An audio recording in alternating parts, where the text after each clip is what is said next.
candles trembled beneath the vaulted ceiling of Notre Dame Cathedral. Outside, winter winds swept through the streets of Paris. Inside, thousands of eyes fixed themselves upon a single man. Kings inherited crowns. Emperors seized them.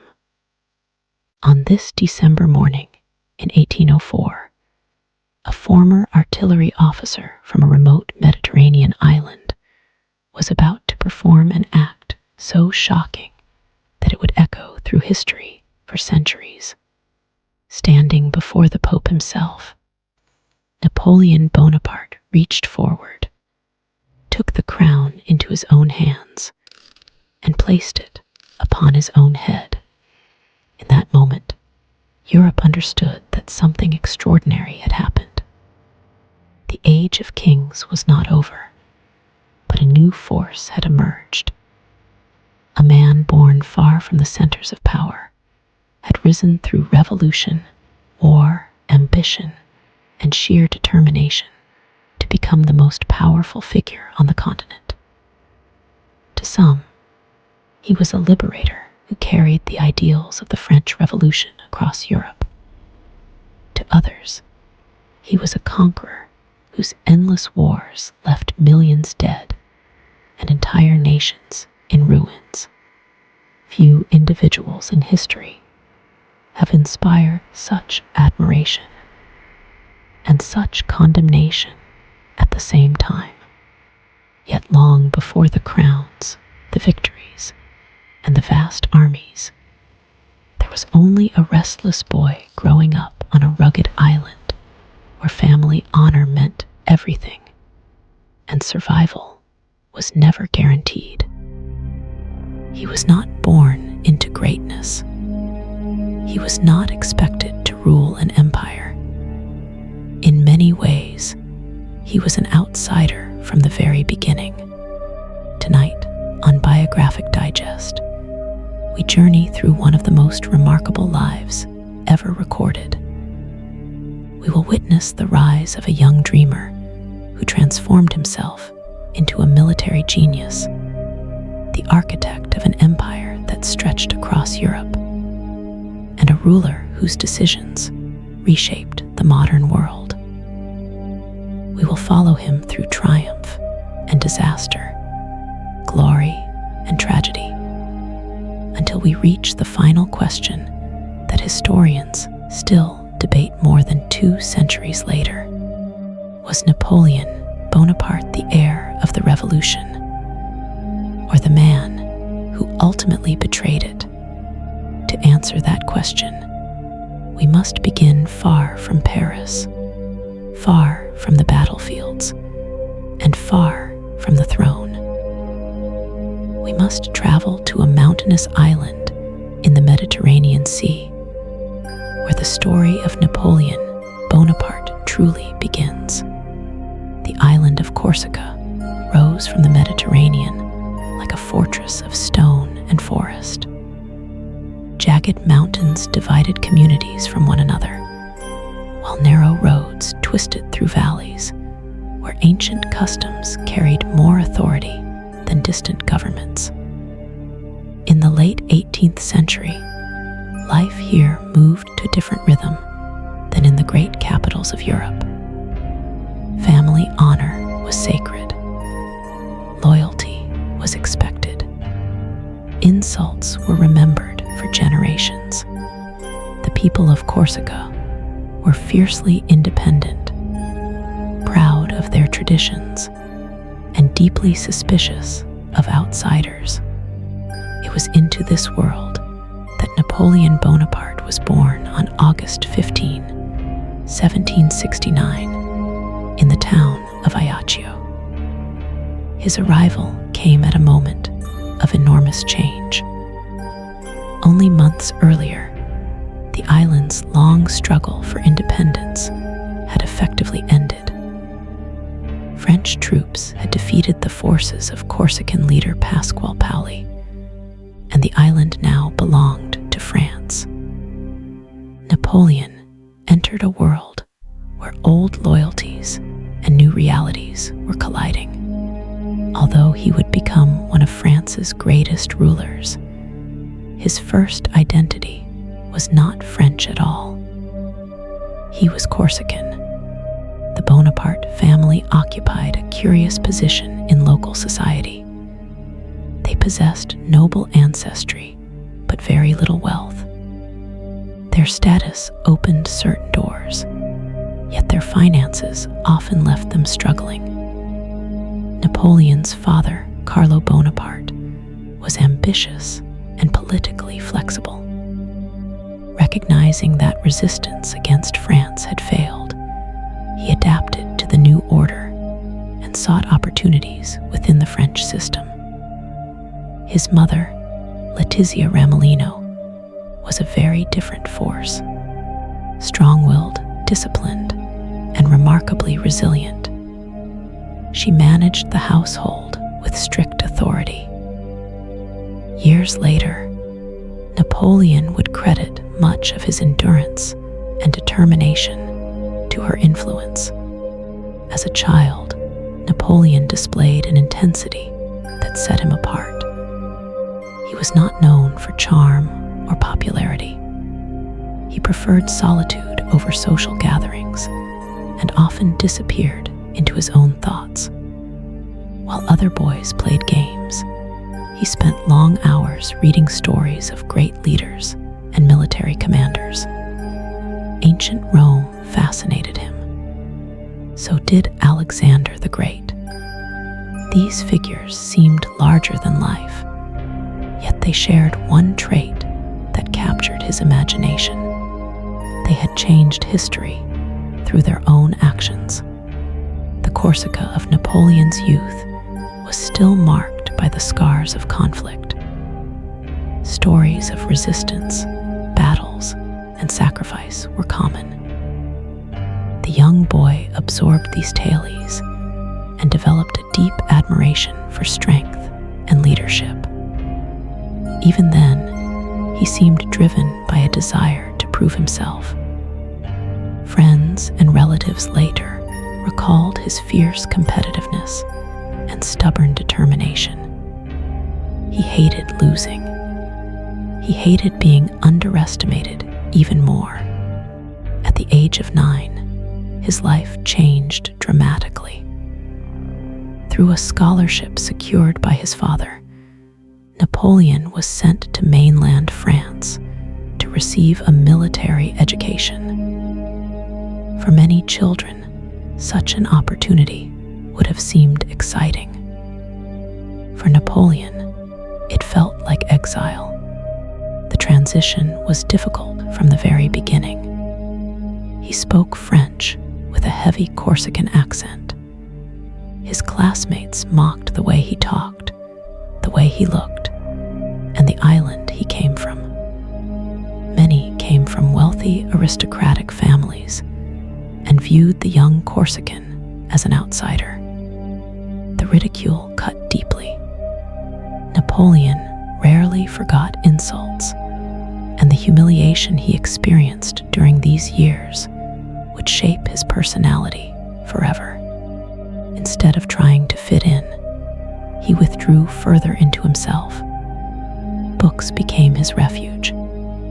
History became his companion. While others socialized, he studied. While others enjoyed leisure, he worked. Teachers noticed that although he was not exceptional in every subject, he possessed remarkable talent in mathematics and military science. These skills made him particularly well suited for artillery, a branch of warfare that depended upon calculation, precision, and discipline. At the military academy of Brienne, Napoleon developed habits that would remain with him for the rest of his life. He read voraciously, consuming works on philosophy, politics, geography, and military history. He became fascinated by the writings of thinkers who questioned traditional authority and imagined new ways of organizing society. At the same time, he cultivated an extraordinary ability to concentrate. Hours could pass while he studied maps, analyzed campaigns, or lost himself in books. Yet beneath this intellectual growth lay a profound loneliness. He was physically separated from his family, culturally different from his peers, and uncertain about where he truly belonged. He was not fully accepted by the French aristocracy, but he was also drifting away from the world of his Corsican childhood. In many ways, he stood between two identities. The experience hardened him. Years later, those who worked closely with Napoleon often remarked upon his emotional self-control. He rarely revealed weakness. He seldom allowed personal feelings to interfere with his objectives. Such traits did not emerge overnight. They were forged during these formative years, when isolation became a daily reality and self-reliance was often his only defense. In 1784, Napoleon earned admission to the prestigious École Militaire in Paris. For a young man of limited means, it was an extraordinary achievement. The institution trained future officers for the French army and represented one of the most important military schools in Europe. Paris itself was a revelation. The city was larger, richer, and more sophisticated than anything he had ever known. Elegant carriages moved through crowded streets. Noble families hosted lavish gatherings. Wealth and privilege were displayed everywhere. Yet, despite being surrounded by luxury, Napoleon remained an outsider looking in. His father's declining health added another burden. Napoleon Bonaparte had long struggled with illness, and his condition continued to worsen. When he died in 1785, the family lost not only a father, but also its primary source of support. Suddenly, responsibility weighed heavily upon young Napoleon's shoulders. His dreams of greatness now existed alongside practical concerns. His family needed financial security, and military service offered one of the few paths available. That same year, at just 16 years old, Napoleon graduated and received a commission as a second lieutenant in the French army. It was a remarkable accomplishment. Most officers of similar rank were older and came from far more privileged backgrounds. Yet, Napoleon had earned his place through determination and ability. His first assignments were hardly glamorous. Stationed in provincial towns, he spent long periods performing routine duties. The reality of military life often felt tedious. There were endless inspections, paperwork, and drills. Opportunities for distinction seemed distant, but Napoleon continued to prepare himself. He read military theory obsessively. He studied famous battles and examined the decisions of successful commanders. While others viewed peacetime service as a comfortable career, Napoleon treated it as preparation for something greater. He believed that history favored those who were ready when opportunity arrived. As the 1780s drew to a close, France itself was changing. Economic troubles, political tensions, and social unrest were growing rapidly. old order that had governed the kingdom for centuries was beginning to crack. Few people fully understood what was coming, but signs of crisis were everywhere. In villages, towns, and cities across the country, frustration simmered beneath the surface. Ordinary people struggled with rising costs and limited opportunities. Intellectuals challenged traditional authority. Reformers demanded change. The monarchy faced pressures it could no longer easily contain. For young officers like Napoleon, the future was uncertain. Yet uncertainty often creates opportunity.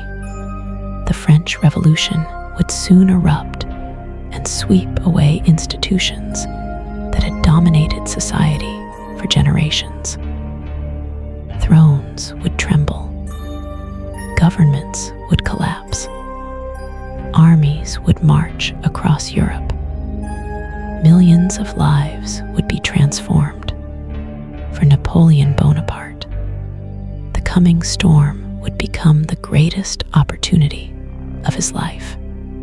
The lonely Corsican boy, who had once been mocked by classmates, was about to step onto a stage far larger than he could have imagined.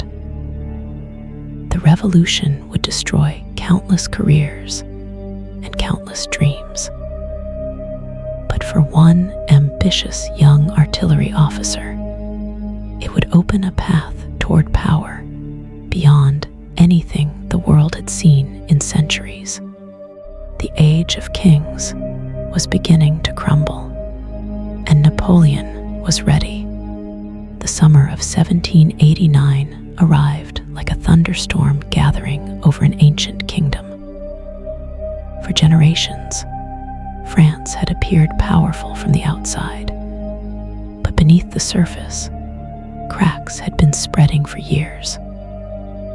Rising debt, food shortages, political paralysis, and growing resentment toward privilege had pushed the nation toward a breaking point. Then, almost suddenly, the old order began to collapse. When crowds stormed the Bastille on July 14, the event sent shockwaves across Europe. To many, it symbolized the destruction of royal authority. To others, it marked the birth of a dangerous new age. News traveled rapidly through the army, reaching officers stationed throughout the country. Among them was 20-year-old Napoleon Bonaparte. At first, Napoleon viewed the revolution through the lens of his Corsican upbringing.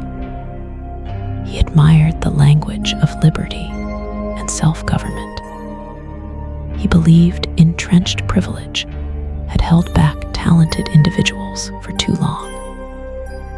For a young officer whose advancement had often been limited by aristocratic connections and social barriers, the revolution seemed to promise something extraordinary. A society where ability mattered more than birth. Yet Napoleon was not a revolutionary in the way many imagine. He was not a fiery street orator. He did not lead crowds through Parisian boulevards. He watched events carefully, analyzing them much as he analyzed military campaigns. Even then, he seemed less interested in ideology than in power, order, and opportunity. The revolution transformed France with astonishing speed.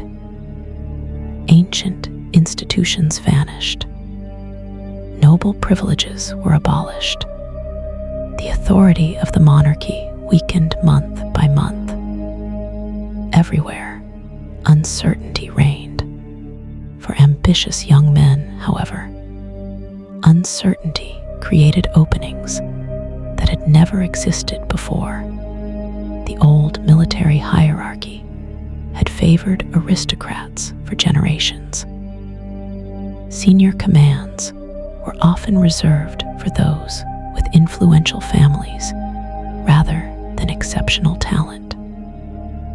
As noble officers fled France or were removed from their positions, vacancies appeared throughout the army. Promotions accelerated. Men who might have spent decades climbing the ranks suddenly found themselves advancing at remarkable speed. Napoleon recognized what was happening. History was moving faster than anyone had expected. During these years, he frequently returned to Corsica, hoping to play a role in the island's future. He still viewed himself as a Corsican patriot and dreamed of helping shape its destiny. For a time, he believed the revolution might allow Corsica to enjoy greater autonomy while remaining connected to France. But reality proved more complicated. The island had become a battleground of competing loyalties and political factions.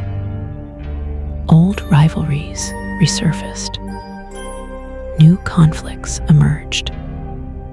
At the center of Corsican politics stood Pasquale Paoli, the legendary independence leader whom Napoleon had admired since childhood. Initially, Napoleon hoped to work alongside him. Instead, they became rivals. Paoli viewed the young Bonaparte with increasing suspicion.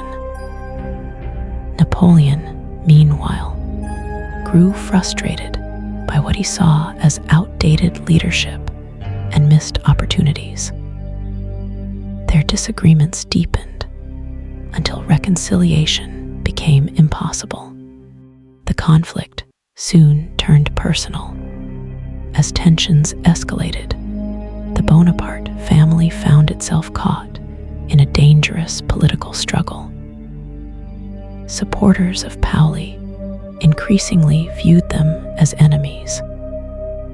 Threats multiplied. Violence seemed increasingly likely. Eventually, the situation became untenable. In 1793, the Bonapartes were forced to flee Corsica altogether. The departure was devastating. The island that had shaped Napoleon's identity, inspired his earliest dreams, and served as the center of his world, was suddenly lost to him. His family's property was seized. Their position in local society disappeared. They arrived in mainland France not as respected landowners, but as displaced refugees with uncertain futures. Yet what appeared to be a personal tragedy would become one of the most important turning points in Napoleon's life. For years, he had lived between two identities, uncertain whether he belonged more to Corsica or to France. Now, the choice had effectively been made for him. If he was to achieve greatness, it would not be in Corsica. It would be in France. The timing could hardly have been more dramatic. By 1793, the French Revolution had entered one of its most turbulent phases. Europe watched in horror as King Louis XVI was executed. Monarchies across the continent feared the spread of revolutionary ideas and formed military coalitions against France. Foreign armies threatened the nation's borders. Internal rebellions erupted. Political factions battled one another for control. The Republic faced enemies everywhere. Survival itself seemed uncertain. But amid the chaos, Napoleon found an opportunity. That opportunity arrived in the form of a city called Toulon, located on France's Mediterranean coast. Toulon possessed one of the country's most important naval bases. When Royalist forces gained control of the city and invited British support, the situation became a national emergency. Losing Toulon meant losing a crucial strategic position during a time of war. French forces moved to retake it. Napoleon, then a relatively unknown artillery officer, joined the operation. What happened next would change his life forever.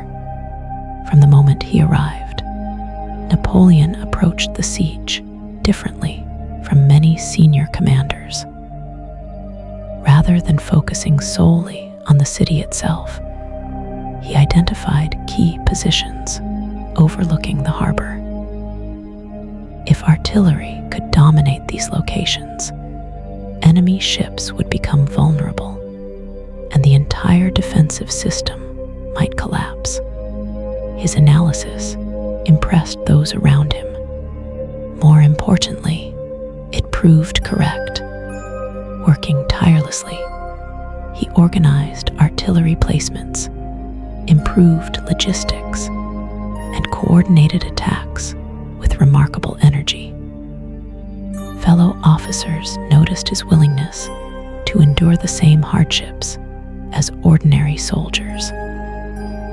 While others sought comfort, Napoleon often remained near the front lines, personally supervising operations.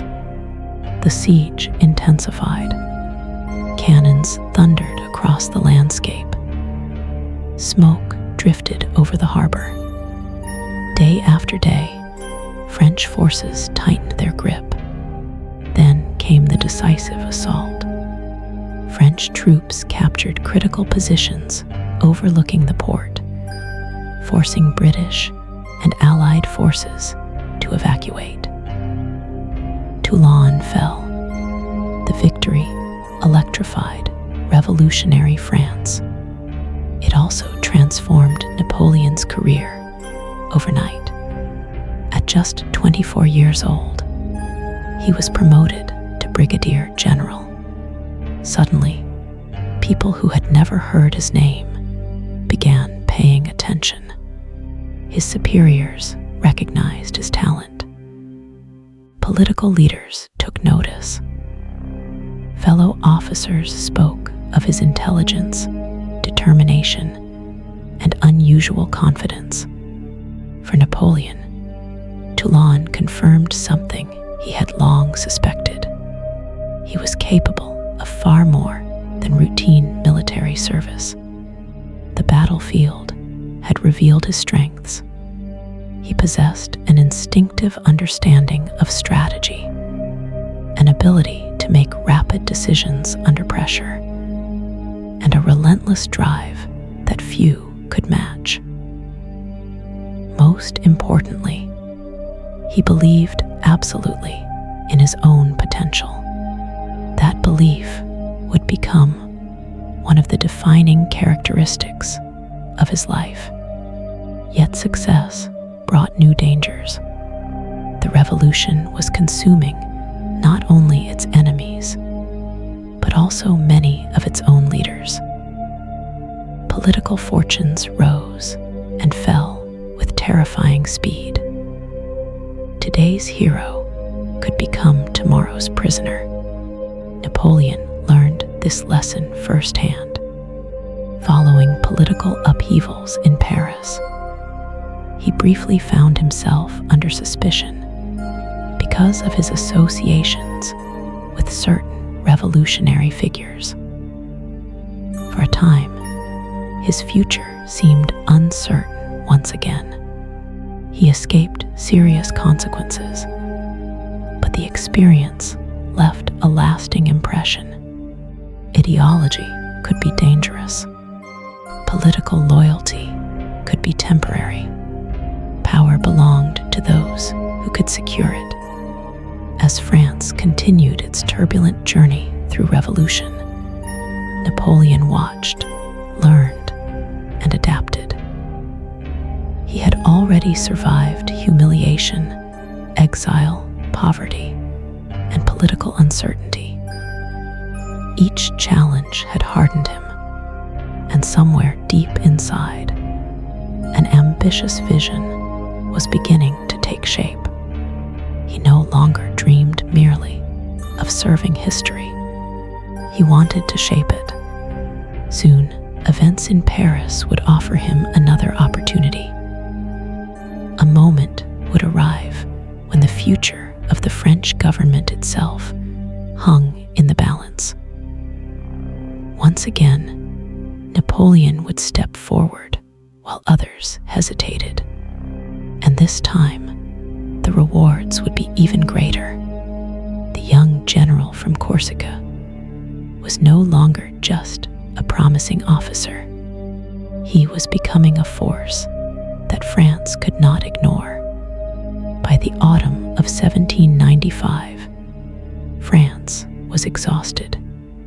Years of revolution had shattered old institutions, ignited civil conflict, and plunged the nation into war against much of Europe. The monarchy was gone, but stability had not replaced it. Instead, political factions competed fiercely for influence, while ordinary citizens struggled with inflation, shortages, and uncertainty. Many French people had begun to wonder whether the revolution that promised liberty would ever bring peace. Amid this chaos, the government faced a new threat. Royalist forces believed the revolutionary experiment was failing. Across Paris, supporters of the old order organized resistance, hoping to restore a monarchy and reverse the changes that had transformed France. Tensions rose rapidly. Rumors spread through the streets. Crowds gathered. Violence seemed increasingly inevitable. The government needed someone willing to act decisively. That someone was Napoleon Bonaparte. At the time, he was still far from being the most famous man in France. His success at Toulon had earned him recognition, but he remained largely unknown to the broader public. Yet, among influential political figures, his reputation was growing. People spoke of his intelligence, his energy, and his ability to remain calm when others lost control.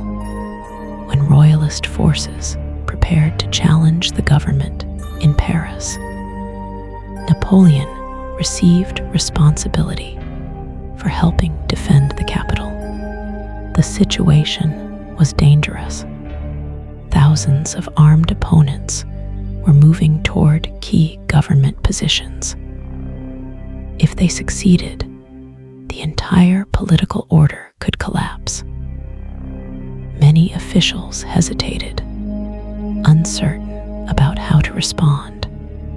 Napoleon did not hesitate.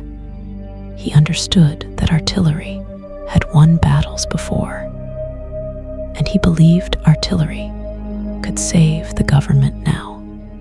Cannons were rapidly deployed to strategic positions throughout the city. Streets and intersections were secured. Soldiers prepared for confrontation. Then the attack came. Royalist forces advanced. Napoleon answered with overwhelming firepower. The battle was brief but decisive. Cannon fire shattered the assault and scattered the attackers. Within hours, the threat had been eliminated. For the government, the crisis was over. For Napoleon, a new chapter had begun. The victory transformed his standing almost overnight. Political leaders praised him. Newspapers reported his role in saving the regime. Promotions followed quickly.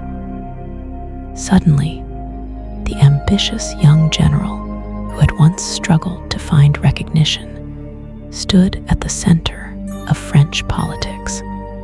Powerful people wanted him on their side. More importantly, Napoleon was beginning to understand something that many military commanders never grasped. Victory alone was not enough. Perception mattered.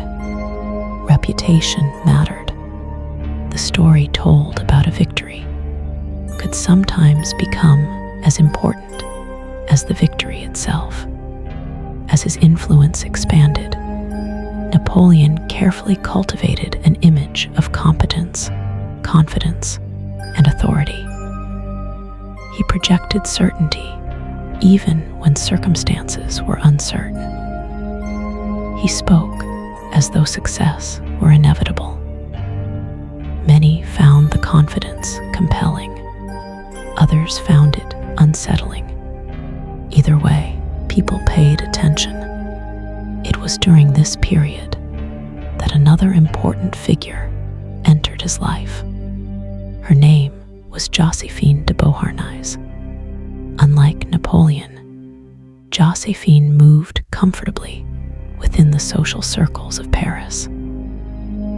Elegant, charming, and politically connected, she possessed a grace that contrasted sharply with Napoleon's intensity. She had survived the turmoil of the Revolution and emerged with valuable relationships among influential members of French society. When they met, Napoleon was captivated almost immediately. He admired her beauty, her sophistication, and the ease with which she navigated elite circles. She represented a world that had often seemed distant from his own experiences. Their relationship developed quickly. In March 1796, they married. The marriage would prove complicated, passionate, and often turbulent. Yet, at this moment, Napoleon believed he had found both a partner and a symbol of the success he had long pursued. Just 2 days after the wedding, however, he left Paris. A new opportunity awaited him. The government had appointed him commander of the army of Italy. On paper, the assignment seemed impressive. In reality, it looked like a nightmare. The army was poorly supplied, poorly paid, and struggling with low morale. Many soldiers lacked adequate clothing. Food shortages were common. Equipment was scarce. Years of war had drained resources and weakened discipline. Few expected remarkable results. Many assumed the campaign would be defensive and limited. Napoleon had different ideas. When he arrived, he immediately addressed his soldiers. His words were simple but powerful. He acknowledged their hardships. He recognized their sacrifices. Then he offered them something they desperately wanted: hope. He promised glory. He promised victory. He promised that success would bring rewards greater than anything they had yet experienced. The speech resonated because it came from someone who genuinely believed it. Napoleon possessed a rare ability to convince others that the impossible was achievable. He radiated confidence with such intensity that people often found themselves sharing it. Soon, the army began moving. What followed stunned Europe. Rather than advancing cautiously, Napoleon launched a series of rapid and aggressive operations against Austrian and Sardinian forces. He understood that speed could compensate for numerical disadvantages. By moving faster than his opponents expected, he could strike before they coordinated their efforts. Again and again, he divided enemy forces, attacked isolated positions, and exploited weaknesses before defenders could react. The results were extraordinary. Victories accumulated with astonishing speed. Soldiers who had recently struggled with hunger and discouragement suddenly found themselves marching from triumph to triumph. Confidence surged. Morale improved dramatically. The army began to believe that it could defeat anyone, and increasingly, that belief seemed justified. Napoleon's leadership style differed from many commanders of his era. He was constantly active, constantly observing, constantly planning. He appeared on battlefields where danger was greatest. He studied maps late into the night. He remembered names, recognized achievements, and rewarded initiative. His soldiers noticed. Many developed a deep loyalty toward him. To them, he was not simply a general issuing orders from a distance. He shared their hardships. He took risks. He demanded much, but seemed willing to demand even more from himself. As French victories multiplied, Napoleon's fame spread throughout Europe. Newspapers celebrated his achievements. Political leaders monitored his growing influence. Foreign governments began viewing him as one of France's most dangerous military commanders. Yet military success was only part of the story. Napoleon understood the importance of shaping public perception. He regularly sent detailed reports back to Paris, highlighting victories and emphasizing his role in them. Some accounts were entirely accurate. Others were somewhat more dramatic than reality. The effect was powerful. The public increasingly viewed him as a brilliant military genius. A legend was beginning to form. Meanwhile, wealth flowed into France from conquered territories. The victories in Italy strengthened the government, enriched the army, and elevated Napoleon's standing even further. He was no longer merely a successful general. He was becoming a national hero. By the end of the campaign, treaties reshaped political boundaries and expanded French influence across the region. Napoleon had accomplished far more than anyone expected when he first accepted command. And perhaps most importantly, he had learned a lesson that would shape the rest of his career. Military victories could create political power.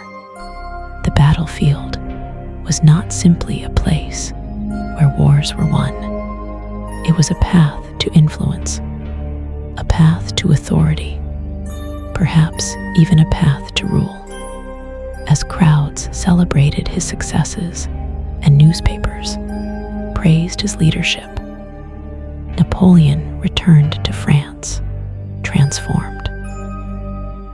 The obscure Corsican outsider who had once struggled for acceptance now stood among the most famous men in the nation.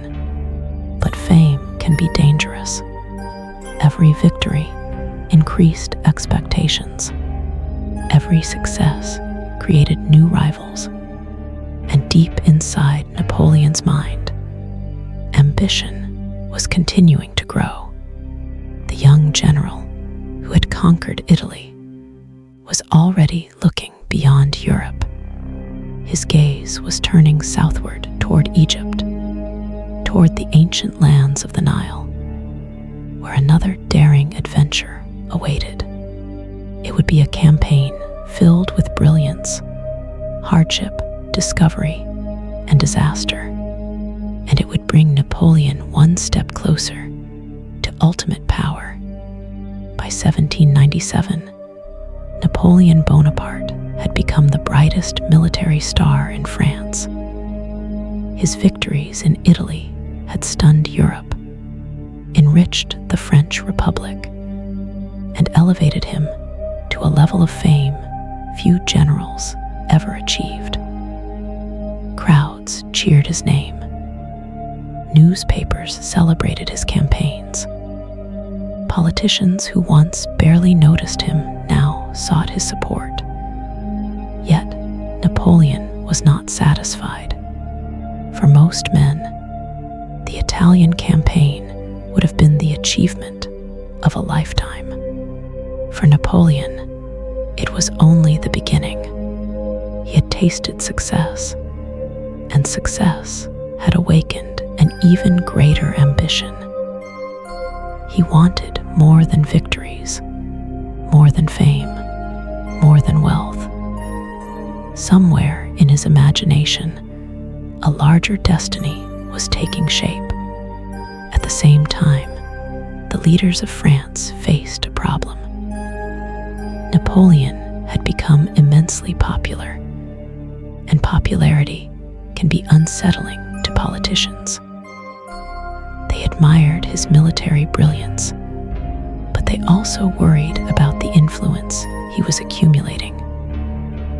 A victorious general with a loyal army and growing public support could become a powerful political force. One solution presented itself: send him somewhere far away. The target was Egypt. At first glance, the plan seemed strange. Egypt was part of the vast Ottoman Empire and lay thousands of kilometers from the centers of European power. Yet, French strategists saw enormous potential in the region.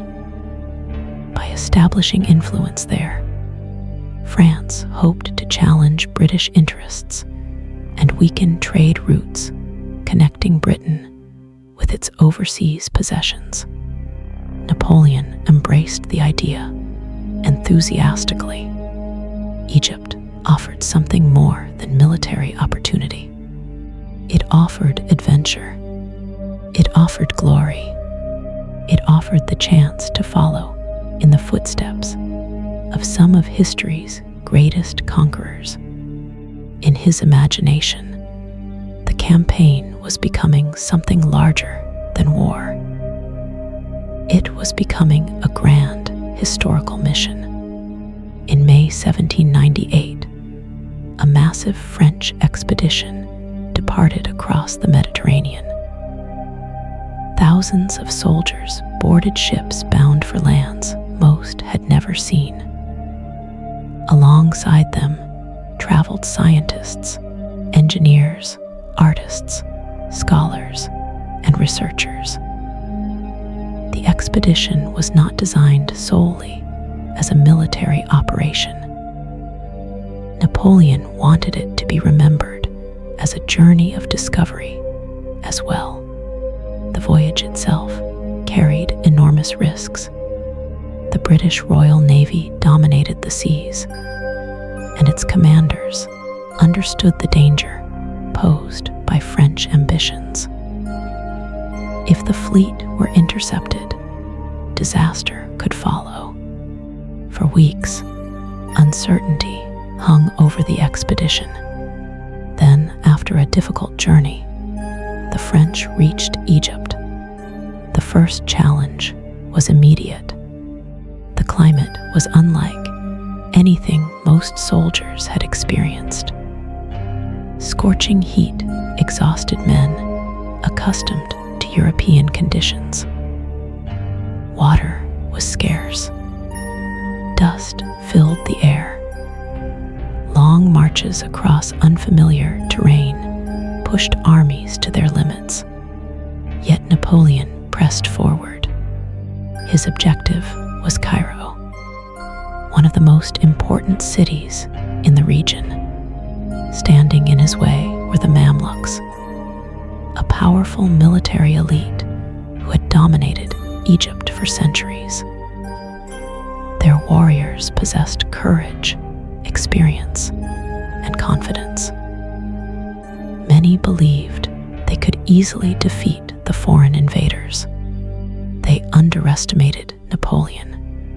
Near the pyramids, one of the most famous battles of the campaign unfolded. Before the fighting began, Napoleon reportedly directed his soldiers' attention toward the ancient monuments rising from the desert horizon. Whether the exact wording has survived history perfectly or not, the message became legendary. He reminded his men that they stood before structures that had witnessed thousands of years of human history. The moment carried enormous symbolism. One civilization from the distant past looked down upon another, attempting to shape the future. When battle began, French discipline and organization proved decisive.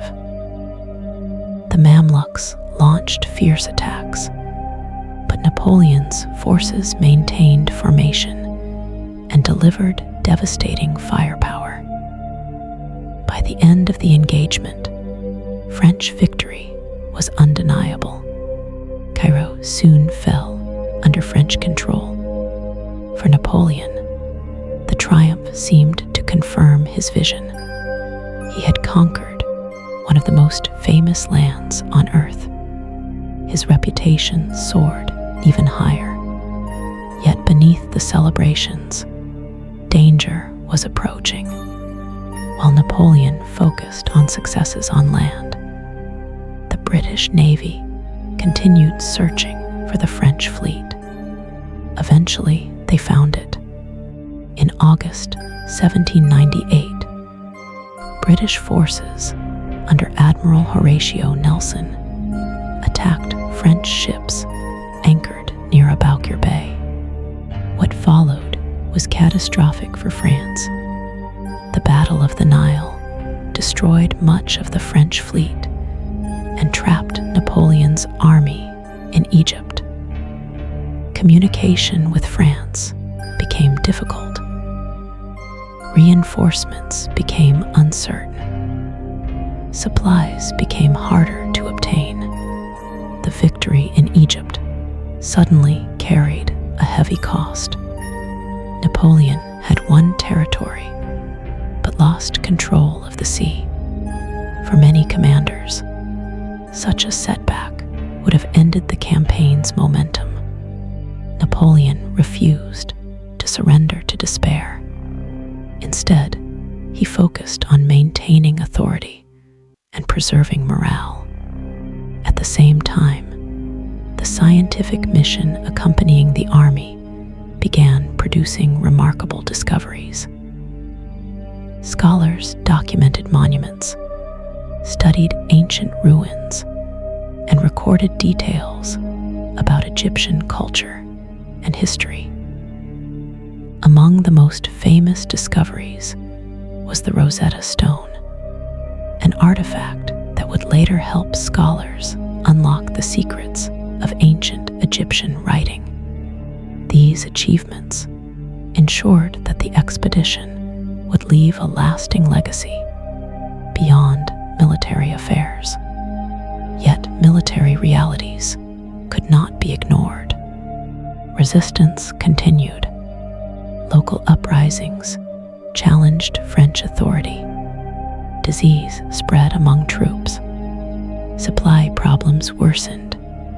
The campaign that had begun with dreams of glory was becoming increasingly difficult. Napoleon attempted to regain momentum through further operations. His forces marched into regions of the eastern Mediterranean, seeking to secure strategic advantages and weaken potential threats. The fighting was often brutal. Conditions were harsh. Victories became harder to achieve. For the first time in years, Napoleon encountered the limits of his power. He could win battles. He could inspire armies. He could outmaneuver opponents. But he could not control every circumstance. Meanwhile, events in Europe were moving rapidly. France faced growing challenges at home and abroad. Political instability persisted. Military pressures increased. The government struggled to maintain confidence. Reports reaching Egypt suggested that the situation was deteriorating. Napoleon paid close attention. His instincts told him that a larger opportunity might be emerging. He had achieved fame as a general. Now he began to think seriously about political power. The more he studied developments in France, the more convinced he became that the Republic's leaders lacked the strength and vision necessary to guide the nation. Perhaps France needed new leadership. Perhaps it needed someone capable of restoring stability. Perhaps that person was him. In 1799, Napoleon made a decision that remains one of the most controversial choices of his career. Leaving command of the army behind, he departed Egypt and returned to France. The journey itself was risky. British naval forces still controlled much of the Mediterranean. Capture remained a possibility, but fortune favored him. He successfully reached French shores. When he arrived, he discovered something remarkable. Despite the mixed results of the Egyptian campaign, many people viewed him not as a failed commander, but as a victorious hero returning home. News traveled slowly. Information was incomplete. His reputation remained powerful. Crowds welcomed him enthusiastically. Politicians sought meetings. Supporters celebrated his return. Napoleon quickly realized that conditions were ideal for a dramatic move. France was weary of instability. The government lacked public confidence. Many citizens longed for order, and standing before them was the most famous general in the nation. The boy who had once been mocked for his Corsican accent now possessed something far more valuable than military success. He possessed public trust. Soon, that trust would become a weapon more powerful than any cannon. The revolution that had opened doors for Napoleon was entering a new phase. The Republic stood weakened. Its enemies watched closely.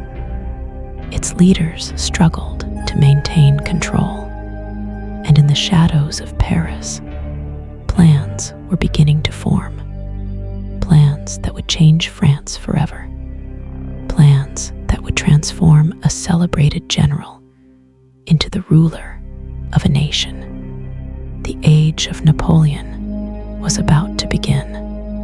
When Napoleon returned to France in October 1799, he stepped into a nation exhausted by uncertainty. A decade had passed since the revolution had begun, and the promises of liberty, equality, and national renewal had been tested by violence, political turmoil, economic hardship, and nearly constant war. Governments had risen and fallen. Alliances had shifted. Thousands had perished. Many French citizens no longer dreamed of radical change. What they wanted now was stability. Napoleon understood this better than most. As his carriage traveled through towns and cities, he witnessed something remarkable. People were not merely welcoming a victorious general. They were welcoming a symbol. To some, he represented competence in a time of confusion. To others, he represented strength in a period of weakness. More and more citizens began to see him as the man capable of restoring order. The government, known as the Directory, was struggling to maintain authority. Corruption scandals damaged public confidence. Political divisions paralyzed decision-making. Military setbacks threatened national security. The Republic still existed, but many doubted its future. Behind closed doors, influential figures were already discussing dramatic solutions. Among them was Emmanuel Joseph Sieyès, one of the most important political thinkers of the Revolution. He had become convinced that France needed a stronger system of government. The existing structure was failing, and unless something changed, chaos might return. What Sieyès lacked was a popular and powerful figure, capable of making change possible. Napoleon was exactly what he needed. Meetings followed. Conversations intensified. Plans took shape. The objective was clear. The existing government would be replaced with a new political system. The challenge was accomplishing this without plunging France into another cycle of violence. Napoleon approached the situation much as he approached military campaigns. He gathered information, assessed risks, identified allies, and prepared carefully. Every move was calculated. Then, in November 1799, the decisive moment arrived.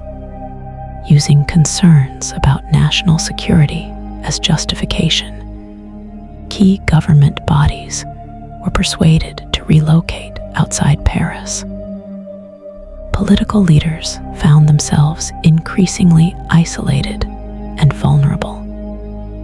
Confusion spread. Rumors circulated.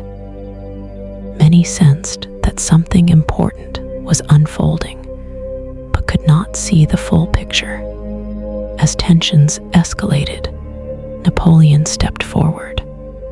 The events that followed became known as the coup of 18 Brumaire. The name sounds technical today, but at the time, it represented a turning point in French history. The operation did not unfold perfectly. Some legislators resisted. Heated arguments erupted. Accusations flew across meeting halls. At one point, Napoleon himself faced intense hostility from opponents who feared he intended to destroy the Republic.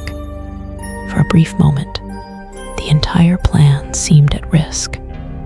Yet his supporters acted quickly. Political resistance was neutralized. The Directory collapsed. a new government emerged, and at its center stood Napoleon Bonaparte.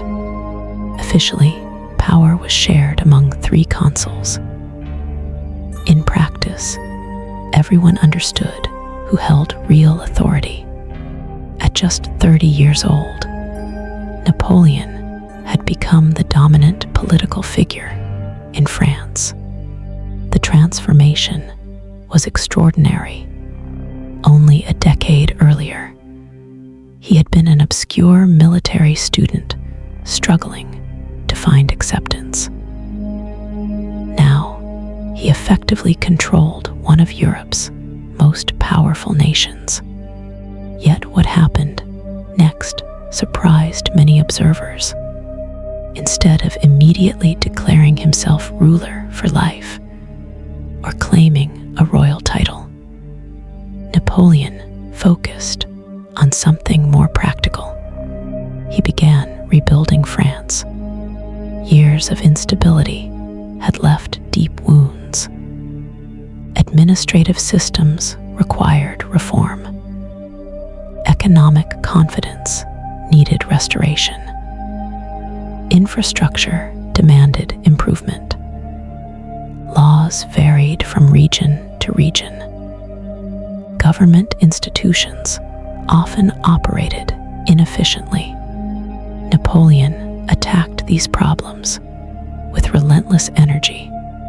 He worked for astonishing lengths of time, often reviewing documents late into the night and rising early the next morning to continue. Ministers and officials struggled to match his pace. Meetings could stretch for hours as he questioned details, challenged assumptions, and demanded solutions. His leadership style was intense. He expected competence. He expected results. Most of all, he expected action. One of his greatest strengths was his ability to identify talented individuals regardless of their background. While previous systems often rewarded privilege, Napoleon increasingly emphasized merit. If someone demonstrated ability, he was willing to promote them. This approach appealed to many French citizens. The revolution had promised opportunities based on talent rather than birth. Napoleon presented himself as someone capable of making that promise a reality. Economic reforms followed. Tax collection became more efficient. Government finances stabilized. Confidence gradually returned. The creation of the Bank of France helped strengthen the nation's financial system and encouraged long-term recovery.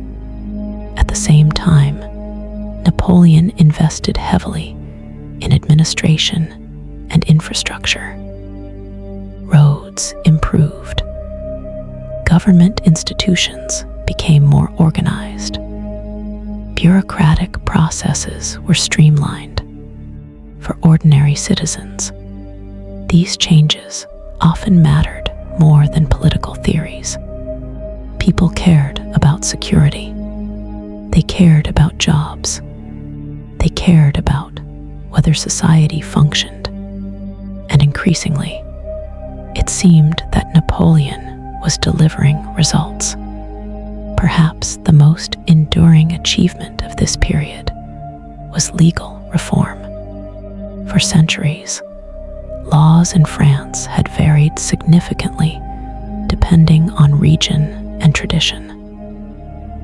The system could be confusing, inconsistent, and difficult to navigate. Napoleon sought uniformity. The result became known as the Napoleonic Code. The legal code established clearer rules governing property, contracts, civil rights, and many aspects of daily life.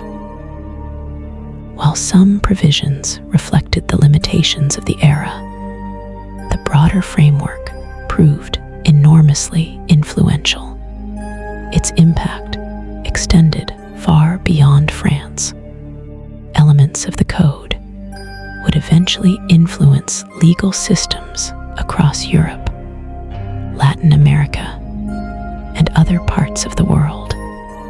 More than 2 centuries later, traces of its legacy still remain. Yet, despite these achievements, Napoleon's position was not entirely secure. France remained at war with foreign powers. Many monarchies viewed the revolution and its consequences as threats to the traditional order. Some leaders feared French expansion. Others feared revolutionary ideas. Military victories remained essential. And once again, Napoleon returned to what he did best: commanding armies.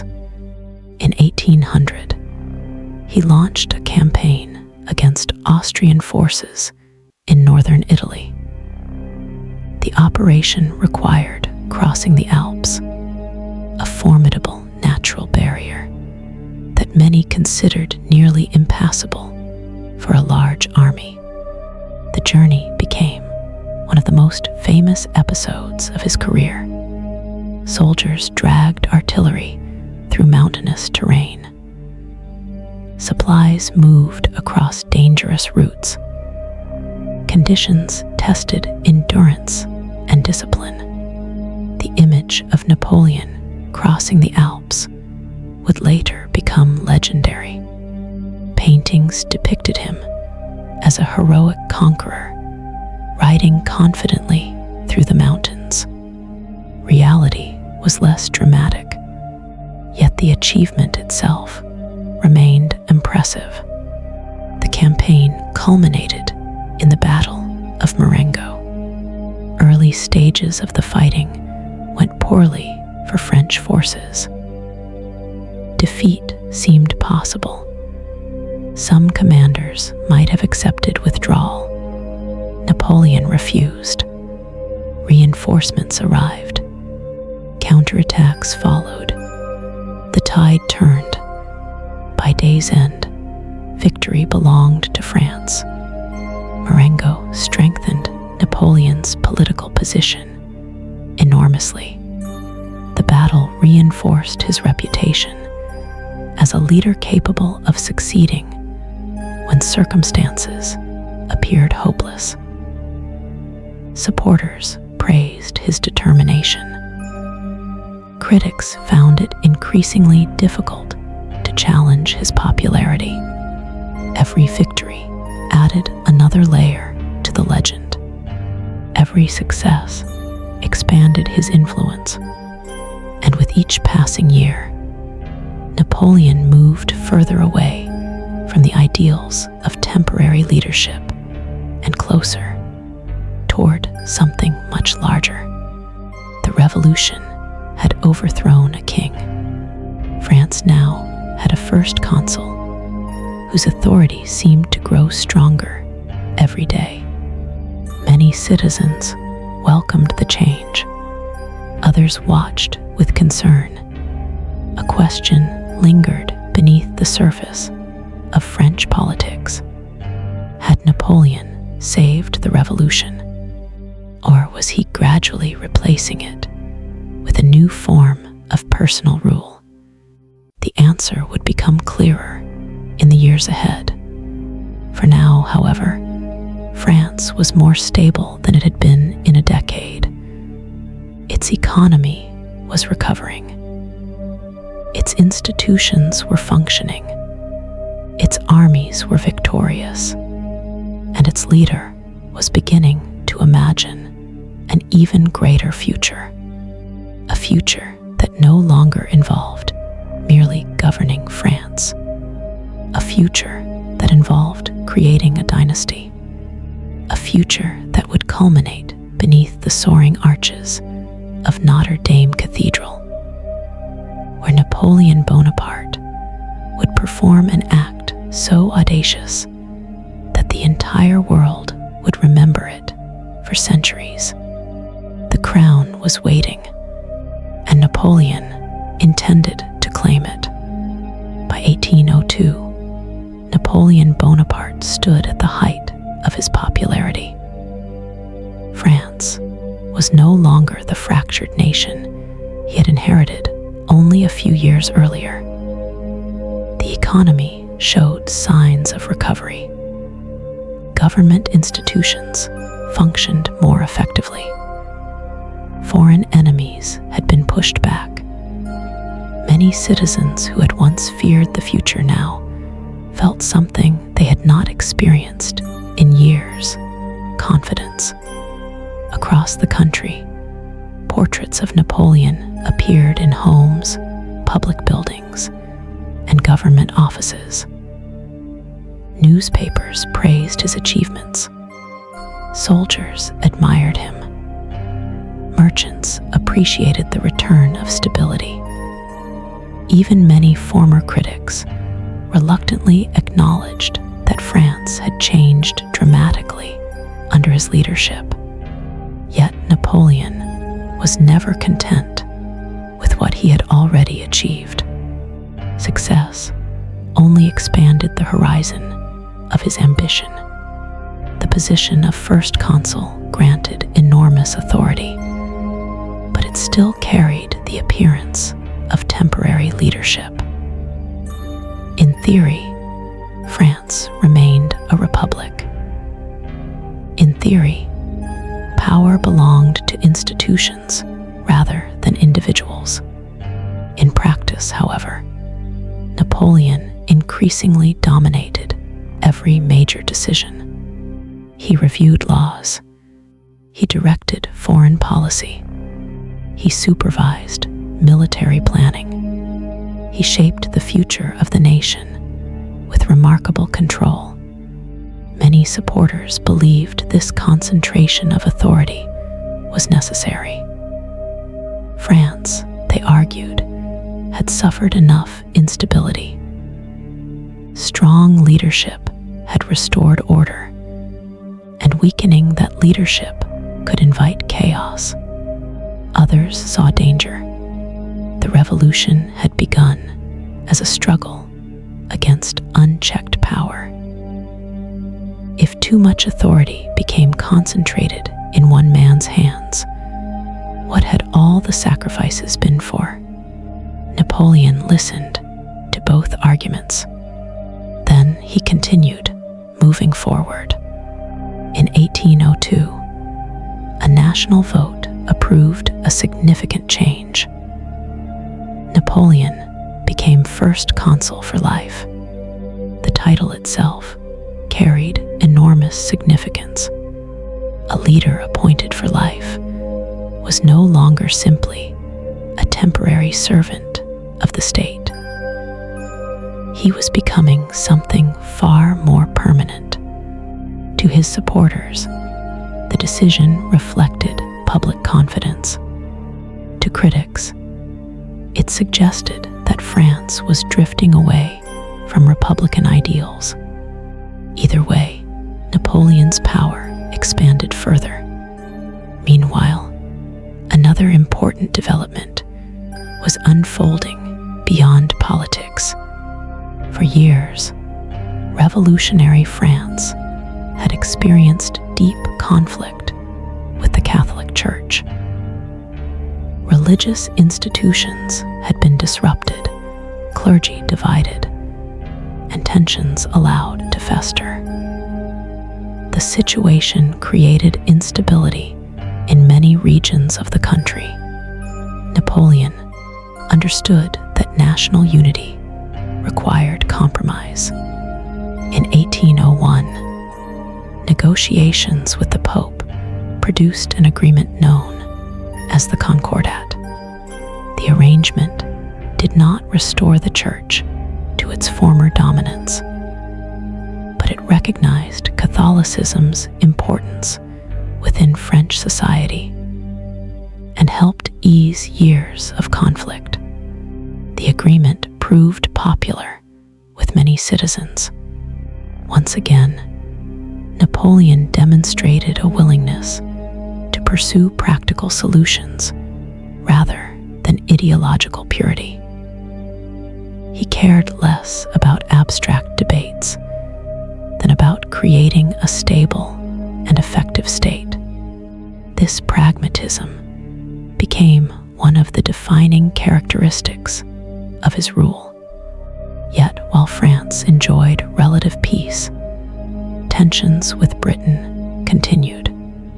The two nations briefly entered a period of reduced hostilities, but mutual distrust remained strong. Both sides viewed the other as a long-term rival. The peace felt fragile from the beginning. Napoleon used the opportunity to strengthen France. Roads expanded, industry developed, educational institutions were reorganized, government administration became increasingly centralized. Every reform seemed designed to reinforce the state's power and efficiency. As years passed, many French citizens began noticing something else. The language surrounding Napoleon was changing. Official ceremonies became grander. Public celebrations grew more elaborate.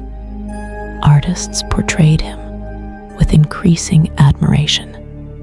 The distinction between public servant and national icon was gradually fading. A cult of personality was beginning to emerge. Napoleon himself encouraged it. He understood that symbols could be powerful political tools. Great rulers throughout history had carefully shaped their public image, and Napoleon was no exception. Painters depicted him as calm, heroic, and decisive. Writers praised his achievements. Military victories were celebrated with increasing grandeur. The message was clear. France was succeeding because Napoleon was leading it. By 1804, another question dominated political discussions. If Napoleon's leadership was essential to national stability, what would happen after his death? The revolution had overthrown hereditary monarchy. Yet many influential figures now argued that a permanent system was necessary to prevent future instability. Gradually, support grew for an extraordinary proposal. Napoleon should become emperor. The idea carried profound irony. Only years earlier, revolutionaries had fought to dismantle monarchy. Now France was preparing to create a new imperial system. Supporters insisted the situation was different. Napoleon was not inheriting power through ancient privilege. He had earned authority through achievement. His legitimacy, they argued, came from merit and public approval. Critics remained unconvinced. Some believed France was abandoning the principles of the revolution. Others feared the emergence of a dictatorship disguised by popular support. But opposition proved too weak to stop the momentum. Preparations moved forward. The ceremony would take place in Paris at the magnificent Notre Dame Cathedral. Invitations were sent across Europe. Foreign observers prepared to witness a moment that would reshape the political landscape of the continent. On December 2, 1804, crowds filled the streets. Inside the cathedral, dignitaries, military officers, clergy, and government officials gathered beneath towering arches illuminated by countless candles. Rich fabrics, ceremonial uniforms, and glittering decorations transformed the building into a stage worthy of history. The atmosphere was electric. Everyone understood they were witnessing something extraordinary. At the center stood Napoleon Bonaparte. Not long ago, he had been a young artillery officer struggling to find acceptance among wealthier classmates. Now, he was about to become Emperor of the French. Pope Pius VII had traveled to Paris for the occasion, a remarkable journey that underscored the significance of the event. Traditionally, monarchs received crowns through religious authority. The symbolism reinforced the idea that rulers governed with divine approval. Napoleon had other ideas. As the ceremony unfolded, he approached the crown. Then, in a moment that would become legendary, he took it into his own hands. Before the assembled audience, he placed the crown upon his own head. The gesture stunned observers. Its meaning was unmistakable. Napoleon was declaring that his authority came not from the church, not from ancient dynasties, and not from inherited privilege. It came from himself. The act instantly became one of the most famous moments in modern history. Supporters saw confidence and independence.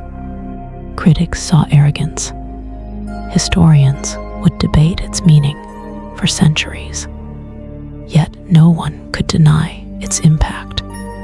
France now had an emperor, and Europe had a new reality to confront.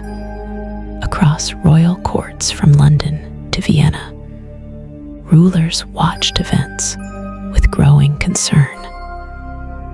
Napoleon was no longer merely a successful general or influential politician. He was now the founder of a new imperial dynasty. Many monarchs feared what that might mean. Some worried about French expansion.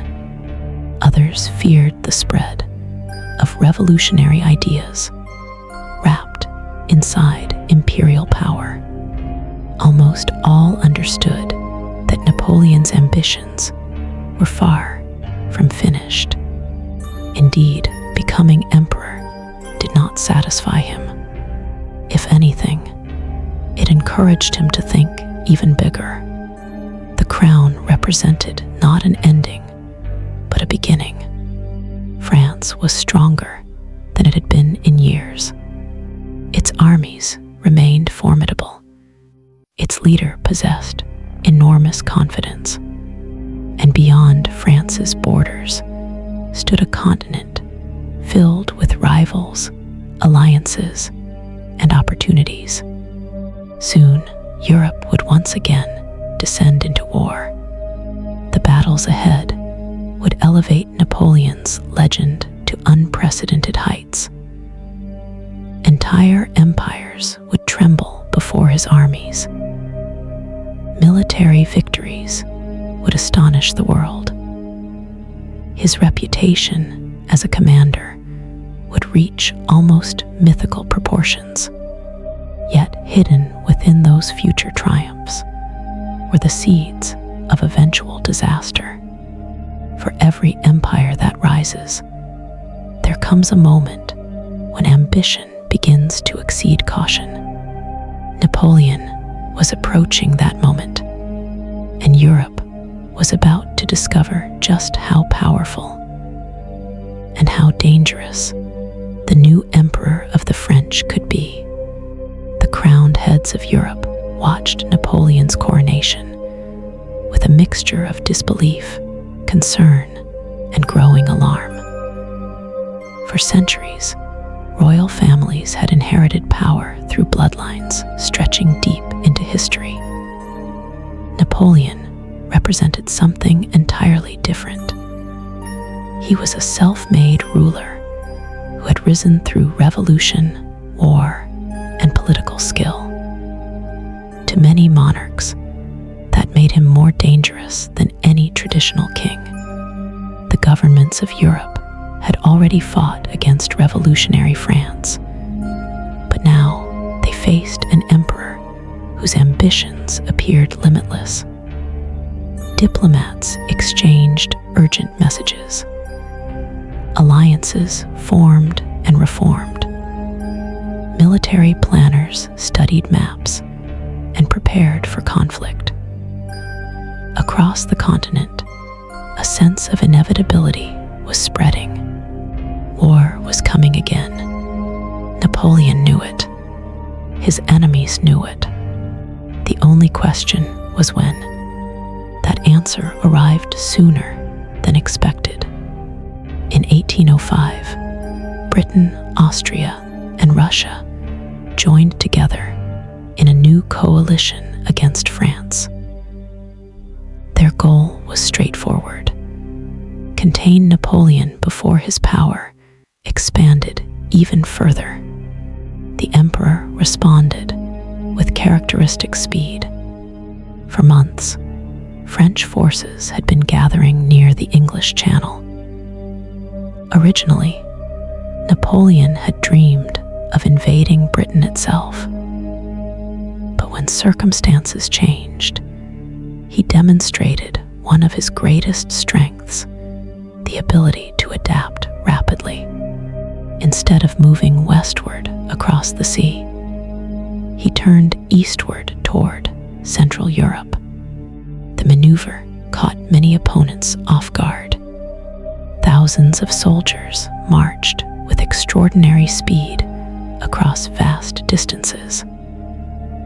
Corps moved independently, yet remained coordinated. Supplies followed carefully planned routes. Orders traveled efficiently through the ranks. Napoleon had transformed the French military into one of the most effective fighting forces in the world. Unlike many armies of the era, which often moved slowly and struggled with coordination, French forces operated with remarkable flexibility. Commanders understood their objectives. Units could support one another quickly. Momentum became a weapon in itself. As autumn progressed, Austrian forces found themselves increasingly vulnerable. Then Napoleon struck. Near the city of Ulm, he executed one of the most impressive campaigns of his career. Through rapid movement and careful planning, French forces surrounded a large Austrian army before a major battle could even take place. The result shocked Europe. Tens of thousands of Austrian soldiers were forced to surrender. The victory was achieved with relatively limited fighting compared to many battles of the era. Military observers struggled to comprehend how quickly events had unfolded. Napoleon had effectively destroyed an enemy army through maneuver rather than brute force. Yet even as celebrations spread through France, troubling news arrived from the sea. On October 21, 1805, the British Royal Navy achieved a decisive victory at the Battle of Trafalgar under the command of Admiral Horatio Nelson. British forces shattered the combined French and Spanish fleet. The consequences were enormous. Any realistic hope of invading Britain disappeared. Control of the seas would remain firmly in British hands, although Napoleon rarely admitted defeat publicly. Trafalgar represented one of the most significant strategic setbacks of his career. Britain remained beyond his reach. The island nation would continue resisting France for years to come. Yet on land, Napoleon remained virtually unstoppable. Only weeks after Trafalgar, he achieved one of the greatest victories in military history. The stage was set near the town of Austerlitz in present-day Czechia. There, French forces faced the combined armies of Austria and Russia. Many historians would later call it Napoleon's masterpiece. The Battle of Austerlitz began on December 2, 1805, exactly 1 year after his coronation. From the beginning, Napoleon displayed extraordinary confidence. He deliberately allowed parts of his position to appear vulnerable, encouraging his opponents to attack where he wanted them to attack. Believing they had identified weaknesses, Allied commanders committed large numbers of troops to their offensive. It was precisely what Napoleon had hoped for. As enemy forces shifted their attention, gaps emerged elsewhere on the battlefield. The emperor seized the opportunity. French troops launched powerful attacks against the weakened center of the Allied position. The timing was devastating. Within hours, the battlefield began collapsing around Austrian and Russian forces. Units became separated. Coordination broke down. Confusion spread. French soldiers pressed forward relentlessly. By the end of the day, the coalition army had suffered a crushing defeat. The victory was so complete that it transformed the political landscape of Europe. Austria sued for peace. The coalition collapsed. Napoleon's reputation reached new heights.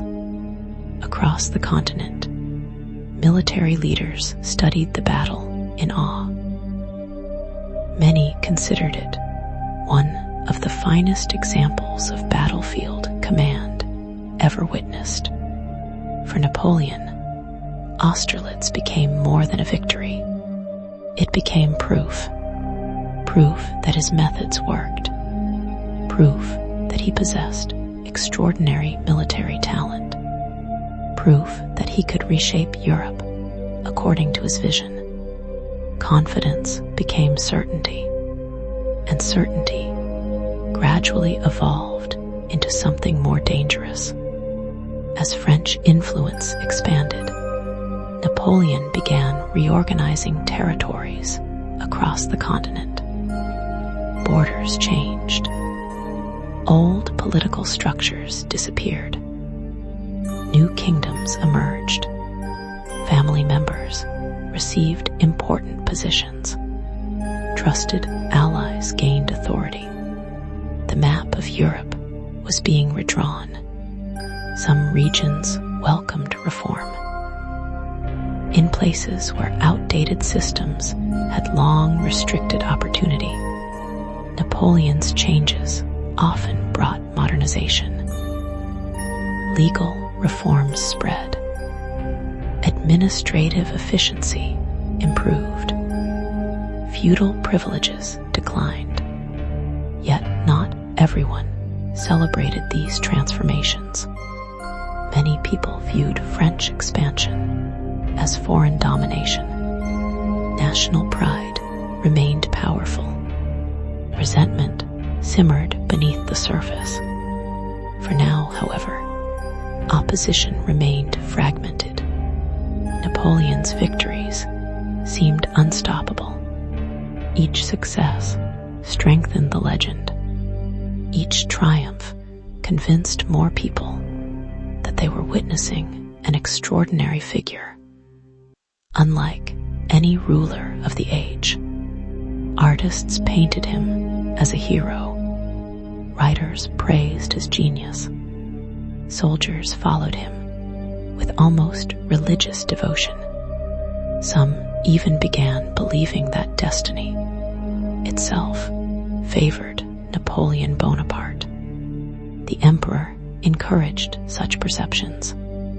He understood the value of myth. He understood the power of image. And increasingly, the line between reality and legend began to blur. Yet history often teaches the same lesson. The higher a leader rises, the greater the risks become. Victory creates confidence. Repeated victory can create overconfidence. Napoleon had defeated Austria. He had humbled Russia. He had transformed France into the dominant power of continental Europe. But one enemy remained beyond his control. Britain, protected by the sea and sustained by global trade. Britain continued financing coalitions against France. As long as Britain remained strong, Napoleon's vision of a secure European order would remain incomplete. Unable to conquer the island through military invasion, he began searching for another solution, a solution that would target commerce instead of armies, a solution designed to weaken Britain economically, a solution known as the continental system. At first, it appeared clever. At first, it appeared practical. At first, it seemed capable of accomplishing what warships could not. But in time, it would create new tensions, new enemies, and new problems that even Napoleon could not fully control. The empire was growing larger. The victories were becoming more spectacular. The legend was becoming more powerful. Yet hidden beneath the glory, cracks were beginning to form. And those cracks would eventually spread across the entire empire. By 1806, Napoleon Bonaparte stood at the pinnacle of power. The victories at Ulm and Austerlitz had shattered powerful coalitions, and much of continental Europe now operated under French influence, direct control, or alliance. Monarchs who once dismissed the Corsican artillery officer now treated him as the most formidable ruler of the age. His empire stretched across vast territories. His armies inspired fear and admiration, and his reputation seemed almost untouchable. Yet one opponent remained unconquered. Britain, the island kingdom, continued to resist France despite years of war. Protected by the Royal Navy and supported by an expanding global trade network, Britain possessed advantages Napoleon could not easily overcome. French armies dominated much of Europe, but they could not simply march across the English Channel. Napoleon understood this reality. If Britain could not be defeated on the battlefield, perhaps it could be weakened economically. The strategy that emerged became known as the continental system. Its objective was ambitious. European ports under French influence would close themselves to British goods. Trade with Britain would be restricted or prohibited. By cutting off markets across the continent, Napoleon hoped to damage Britain's economy, reduce its wealth, and force it to seek peace. On paper, the plan appeared logical. Britain depended heavily on commerce. Disrupt commerce, and Britain would suffer. At least that was the theory. In practice, the situation proved far more complicated. Europe was deeply interconnected through trade. Merchants, manufacturers, farmers, and consumers all relied upon the movement of goods across borders. British products remained in demand. British ships continued operating around the world. Smugglers discovered opportunities wherever restrictions existed. Enforcing the continental system became an enormous challenge. Across Europe, customs officials attempted to monitor trade routes. Authorities searched cargo. Merchants adapted. Illegal networks expanded. Entire coastal regions became centers of smuggling activity. The more Napoleon tightened restrictions, the more people searched for ways around them. Some governments cooperated reluctantly. Others complied only when pressured. Many local populations viewed the policy as an economic burden rather than a patriotic duty. Instead of isolating Britain completely, the system often disrupted the economies of Napoleon's own allies. Still, the emperor persisted. He believed determination could overcome obstacles. For years, determination had helped him achieve what others considered impossible.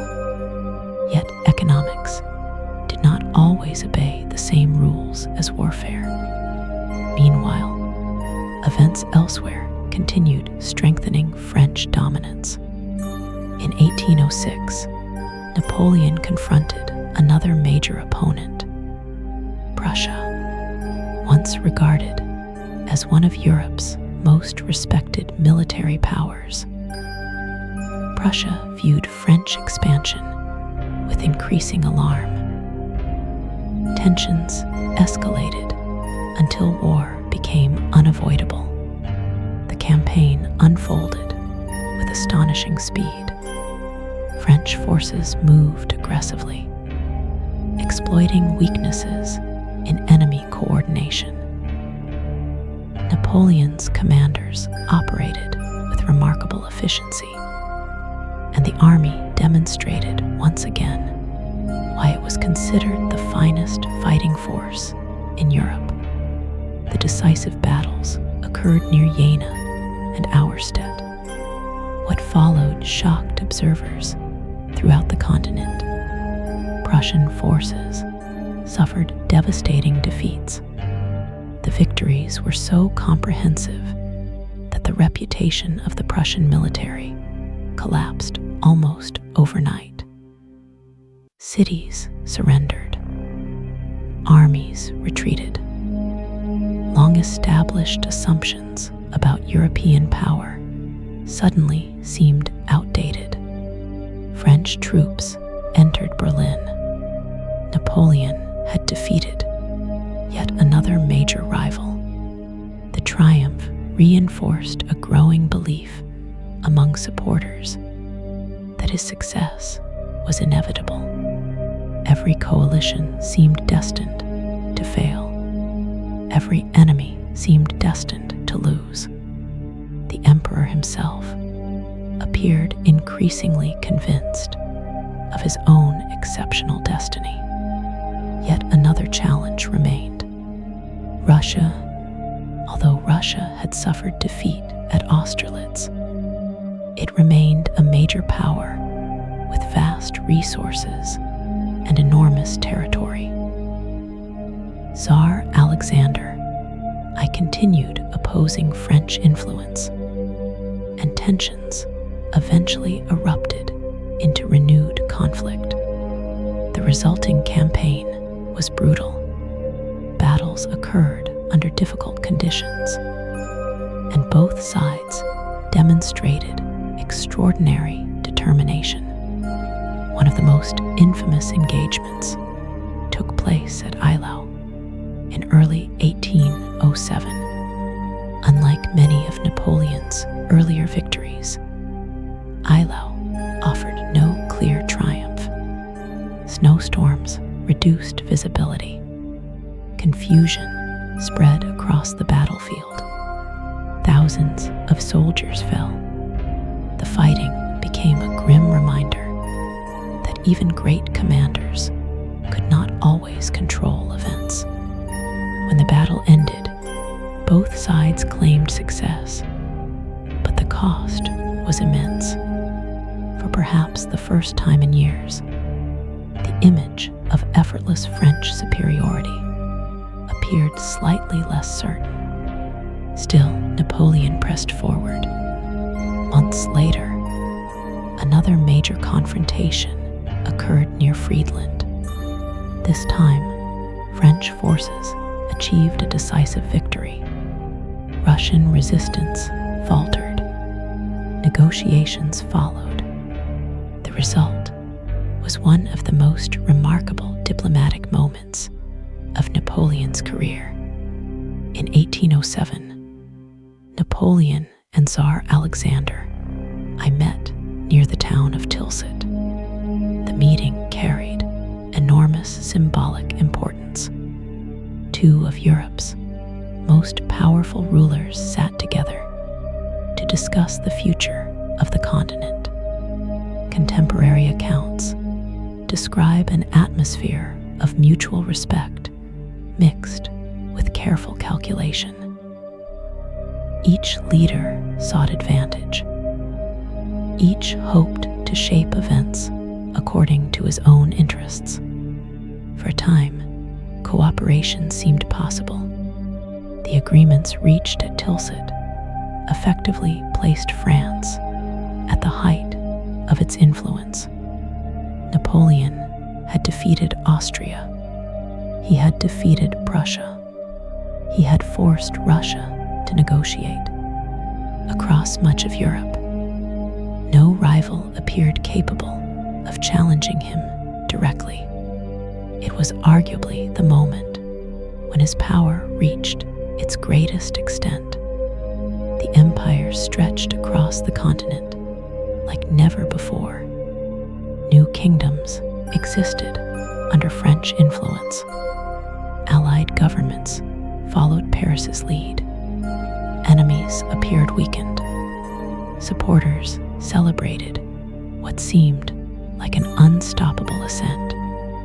Yet history often hides danger within success. The larger Napoleon's empire became, the harder it was to manage. Every new territory introduced new complexities. Every victory created additional responsibilities. Every alliance required careful maintenance. Many populations accepted French reforms, but disliked foreign control. National identity remained a powerful force, even when temporarily overshadowed by military occupation. In Spain, these tensions would soon explode. Napoleon initially viewed Spain as a manageable partner. The country had been allied with France, and the emperor believed he could shape Spanish affairs according to his interests. That assumption would prove costly. Political disputes within the Spanish royal family created an opportunity for intervention. Napoleon decided to act. He pressured members of the Spanish monarchy to abdicate and placed his brother Joseph on the throne. From Napoleon's perspective, The decision seemed practical. From the perspective of many Spaniards, it was unacceptable. Resentment spread rapidly. Resistance emerged. What began as a political maneuver soon evolved into something far more dangerous: a national uprising. French armies that had conquered great European powers now faced a different type of enemy. Instead of large conventional battles alone, they encountered local resistance, irregular warfare, and widespread hostility among civilians. The conflict grew increasingly complex. It became increasingly expensive, and it became increasingly difficult to win. For the first time, significant cracks appeared in Napoleon's imperial system. Spain would later become known as the Spanish Ulcer because it drained resources, manpower, and attention year after year. The emperor who had reshaped Europe now found himself trapped in a struggle he could not easily end. Yet even as difficulties emerged in Spain, another challenge was developing further east. Relations with Russia were beginning to deteriorate. The friendship celebrated at Tilsit was proving fragile. Economic disagreements increased. Mutual suspicion returned. Trust faded. Napoleon still believed he could solve any problem through determination, intelligence, and force, if necessary. History was about to test that belief. Beyond the forests, rivers, and vast plains of Eastern Europe lay a campaign that would define the rest of his life. A campaign that would become one of the most famous military disasters in history. A campaign that would transform an emperor at the height of his power into a ruler struggling to hold his empire together. The road to Russia was opening, and Napoleon was preparing to march down it. By 1810, Napoleon Bonaparte appeared more powerful than any ruler in Europe. From Paris, he governed an empire that stretched across vast territories and influenced the fate of millions. His armies had defeated some of the continent's strongest powers. His legal reforms were spreading beyond France. His family occupied thrones across Europe. To supporters, he seemed unstoppable. Yet beneath the surface, problems were multiplying. The continental system continued creating economic tensions. Merchants complained. Smuggling flourished. Allies grew frustrated. Most importantly, Russia was becoming increasingly dissatisfied.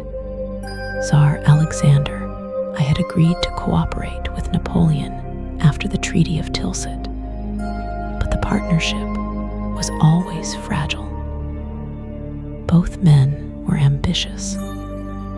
Both viewed themselves as architects of Europe's future. Neither enjoyed being constrained by the other. As years passed, disagreements intensified. Russia depended heavily on trade, and the restrictions imposed by the continental system damaged important economic interests. Russian nobles became increasingly unhappy. Commercial pressure mounted. Eventually, Russia began moving away from strict enforcement of Napoleon's economic policies. To Napoleon, this was more than a disagreement. It was a challenge to his authority. For years, European governments had learned that resisting Napoleon often carried severe consequences. If Russia openly defied him without punishment, other states might follow. The emperor became convinced that decisive action was necessary. Once again, he turned to military power. The decision would become one of the most consequential mistakes of his career. In 1812, Napoleon assembled the largest army Europe had ever seen, known as the Grand Armée. It was a massive multinational force composed not only of French soldiers, but also troops from allied and dependent states throughout the empire. Men from many regions marched beneath Napoleon's banners. The numbers were staggering. Hundreds of thousands of soldiers prepared for the campaign. The scale alone inspired confidence among supporters and fear among opponents. Many believed no force on earth could withstand such an army. Napoleon certainly expected victory. His previous campaigns had conditioned him to think in terms of rapid movements and decisive battles. Again and again, enemies had been defeated after major engagements that shattered their ability to resist. He anticipated something similar in Russia. The Russians had different plans. In June 1812, the Grand Armée crossed into Russian territory. The invasion began with optimism. Bands played, flags waved, officers spoke confidently of victory. Many soldiers expected the war to be over within months. What they did not fully understand was the immense challenge ahead. Russia was vast beyond imagination. Distances that seemed manageable on maps became exhausting realities on the ground. Roads were poor. Supply lines stretched longer and longer. Communication became increasingly difficult. Meanwhile, Russian commanders avoided the type of decisive confrontation Napoleon wanted. Instead of risking destruction in a single battle, they retreated. Again and again, French forces advanced only to find enemy armies withdrawing deeper into the interior. Villages were abandoned. Resources disappeared. Food became harder to obtain. The deeper Napoleon marched, the more difficult the campaign became. Then came another devastating problem. The Russians adopted a scorched earth strategy. As they retreated, they destroyed supplies that might help the invading army. Crops were burned, storage facilities emptied, valuable resources vanished. French soldiers often arrived in areas expecting provisions, only to discover scarcity and ruin. The campaign was slowly becoming a battle against geography, logistics, and time. Yet Napoleon continued forward. He believed victory remained achievable. He believed one decisive battle could still change everything. Eventually, near the village of Borodino, the confrontation he desired finally arrived. The Battle of Borodino became one of the bloodiest single-day engagements of the Napoleonic Wars. Thousands upon thousands of soldiers fought with extraordinary determination determination. Cannons thundered, musket fire filled the air. Entire units surged forward only to encounter fierce resistance. The battlefield descended into chaos and carnage. By the end of the day, French forces held the field, but the victory came at a terrible cost. Losses were immense. The Russian army had been damaged, but not destroyed. Most importantly, it remained capable of retreating and continuing the war. Napoleon had won the battle. He had not won the campaign. Still, the road to Moscow lay open. Weeks later, French forces entered the ancient city. For centuries, Moscow had represented one of Russia's most important cultural and historical centers. Napoleon expected that occupying it would force Tsar Alexander to negotiate. Instead, he encountered something unexpected. Much of the city was empty. Large numbers of residents had already departed. Then fires broke out. Flames spread through Moscow, consuming buildings and reducing vast sections of the city to ashes. To this day, historians continue debating various aspects of how the destruction unfolded, but the result was undeniable. The prize Napoleon had marched so far to capture was being destroyed before his eyes. Standing amid the ruins, he waited. Surely, he thought, the Russians would negotiate now. Days passed, then weeks. No meaningful peace offer arrived. The Tsar refused to surrender. The French army remained trapped in a ruined city far from home. Autumn advanced. Winter approached, and still Napoleon delayed. Finally, he accepted reality. The campaign had not gone according to plan. If the army remained in Moscow much longer, disaster might follow. The order was given. The retreat began. What followed became one of the most infamous military catastrophes in history. The Russian winter is often remembered as the sole reason for Napoleon's defeat, but the reality was more complex. Long before the worst cold arrived, the army had already suffered from exhaustion, supply shortages, disease, and continuous attrition. Winter simply magnified every existing problem. Temperatures plunged. Snow covered the landscape.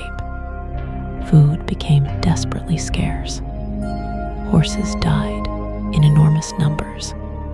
Equipment was abandoned. Discipline deteriorated. Columns that had once marched proudly toward Moscow now struggled simply to survive. Russian forces harassed the retreating army relentlessly. Attacks struck vulnerable formations. Stragglers disappeared. Morale collapsed. Each day seemed worse than the last. The crossing of the Berezina River became one of the campaign's most desperate moments. Under extreme pressure, French forces fought to escape encirclement, while attempting to move thousands of soldiers and civilians across freezing waters. The scenes were chaotic and heartbreaking, yet somehow much of the remaining army escaped. It was a remarkable feat amid overwhelming adversity, but the damage had already been done. When the remnants of the Grand Armée finally emerged from Russia, the contrast was shocking. The mighty force that had crossed the border months earlier no longer existed in anything close to its original form. The losses were catastrophic. Europe watched in astonishment. For years, Napoleon had seemed invincible. Now the illusion had been shattered. His enemies sensed opportunity. Governments that had previously feared challenging France began reconsidering their options. New coalitions formed. Old rivals regained confidence. Across the continent, a question echoed through royal courts and military headquarters alike. Could Napoleon finally be defeated? For the first time in over a decade, the answer appeared to be yes. The emperor returned to Paris determined to rebuild. His energy remained extraordinary. His intelligence remained formidable. His will remained unbroken. But the strategic situation had changed fundamentally. The road from Moscow led not to triumph, but to a struggle for survival. The empire that had taken years to build was beginning to crack, and soon armies from across Europe would unite in one final effort to bring down the man who had dominated the continent for nearly a generation. The disaster in Russia changed everything. For years, European rulers had watched Napoleon's victories with fear and frustration. One by one, their armies had been defeated. Their alliances had collapsed. Their territories had been reorganized according to the will of the French emperor. But the retreat from Moscow revealed something many had almost forgotten. Napoleon was not invincible. Across Europe, governments sensed an opportunity. Prussia began to rise again. Austria reconsidered its position. Russia pushed westward with renewed determination. Britain continued financing resistance. Former enemies who once distrusted one another now found common cause in a single objective: ending Napoleon's dominance of Europe. Napoleon understood the danger immediately. Returning to France, he threw himself into rebuilding his army. His energy remained extraordinary. He worked relentlessly, recruiting new soldiers, reorganizing units, and preparing for another campaign. Yet, rebuilding an army was easier than rebuilding experience. Many of the veterans who had marched into Russia would never return. Their absence could not be replaced overnight. In 1813, Europe erupted into war once again. The campaign that followed would become one of the largest conflicts the continent had ever witnessed. Battles stretched across Central Europe. Millions of civilians felt the effects of armies marching through their lands. Napoleon still displayed remarkable skill, winning several engagements and demonstrating that his military genius remained intact. But the strategic situation had changed. For the first time, he faced opponents who had learned from years of defeat. Coalition commanders adapted their tactics. Rather than seeking a single decisive confrontation whenever possible, they coordinated efforts across multiple fronts and attempted to wear down French strength gradually. The struggle culminated near Leipzig in October 1813, known today as the Battle of Leipzig or the Battle of Nations. It became one of the largest battles in European history before the 20th century. Hundreds of thousands of soldiers clashed over several days. The scale was staggering. Napoleon fought with determination, but numbers and circumstances worked against him. Coalition forces steadily gained the advantage. As the battle unfolded, French positions weakened. Eventually, retreat became unavoidable. The defeat was devastating. For the first time since becoming emperor, Napoleon was losing control of Europe. Allied armies advanced toward France itself. The war that had once been fought across distant territories was now approaching the heart of the empire. In 1814, coalition forces crossed into France. Napoleon responded with one of the most brilliant defensive campaigns of his career.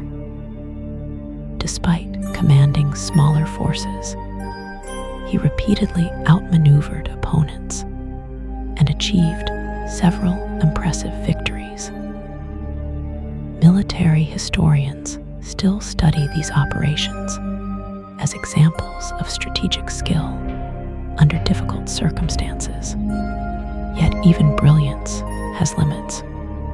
The coalition possessed greater resources and greater numbers. Every French success delayed the inevitable, but could not reverse the overall trend. Paris eventually fell. The political foundation of Napoleon's empire collapsed. His marshals, ministers, and supporters increasingly recognized that the struggle could not continue indefinitely. Pressure mounted from all directions. Finally, in April 1814, Napoleon abdicated. The man who had ruled much of Europe surrendered his throne. For many observers, it seemed like the end of an era. The Allies exiled him to the small Mediterranean island of Elba. Compared to the vast empire he had once commanded, Elba was tiny. The contrast could not have been greater. Only months earlier, he had shaped the destiny of nations. Now, he governed a small island under international supervision. Most rulers would have accepted defeat. Napoleon was not most rulers. Even in exile, he remained restless. He followed developments in France closely. He watched political tensions grow. He observed dissatisfaction spreading among various groups. The restored monarchy struggled to meet expectations. Gradually, Napoleon became convinced that an opportunity still existed. Then he made one of the boldest decisions of his life. In February 1815, he escaped Elba. With only a small group of followers, he sailed toward France. The risks were enormous. If captured, his story would end immediately. Yet, as he moved inland, something remarkable happened. Soldiers sent to arrest him instead joined him. Support grew. Crowds gathered. Momentum accelerated. The man Europe believed defeated was returning. His march toward Paris became legendary. According to famous accounts, he confronted troops sent to stop him and declared that if any soldier wished to kill his emperor, he stood ready. whether every detail survived perfectly through history matters less than the outcome. The troops joined him. One by one, resistance evaporated. The restored king fled. Napoleon entered Paris once again. Europe watched in shock. The emperor was back. The period that followed became known as the 100 Days. Napoleon understood the situation clearly. His enemies would never accept his return. Across Europe, governments rapidly mobilized armies. Another coalition formed almost immediately. The final confrontation was approaching. Napoleon moved quickly. He hoped to defeat coalition forces before they could fully unite. The campaign led him into present-day Belgium. There, in June 1815, one of history's most famous battles unfolded.